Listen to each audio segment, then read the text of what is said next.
छोटी सी कविता कानून व्यवस्था पे है।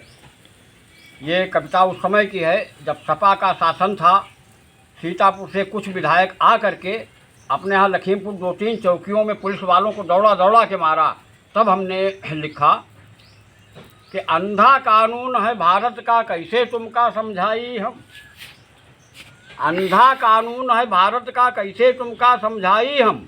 अपनी आखिर सब देख रहे हो, ज़्यादा का तुम्हें बताई हम। कानून बिक रहा है ऐसे जैसे बेस्याएँ बिक जाती। ये भारत का कानून यार पैसा वालन की है खाती। तुम करो करोड़न का घपला और लाखन में यहाँ बांट दो। ना कौने होई छानबीन जिंदगी मौज की काट दो। जो धोखे से ने पकड़ गयो हो सस्पेंड कुछ दिन का।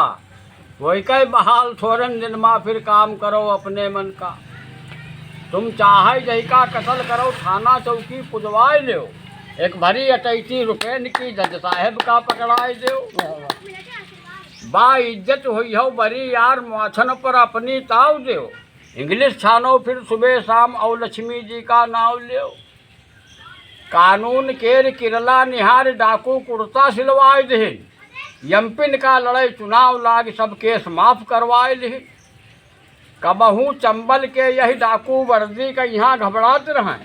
ना चेहरा कौनो देख सके जंगल झाड़िन माँ रहत रहें। अब खद्दरधारी डाकुन से वर्दी वाले घबराए लाग। हैं रहत सुरक्षा माँ उनकी नेताजी उनका कहाय लाग। ये तरसत रहें हजारन का अरबन खरबन से ख्यालत हैं। थाना चौकी माँ घुस जात पुलिस वालन का मारत है। कानून जेब माँ है इनकी चाहे जो कुछ ही कह डारें। चाहे जही के खड़े खड़े चौराहे पर गोली मारें। जो इनसे पाला पड़े कहूँ तो वीरप्पनस बन जायो। कब इंद्र कहत चाहे जही की AK-47 हथियायो। AK-47 हथियायो। वाह वाह वाह।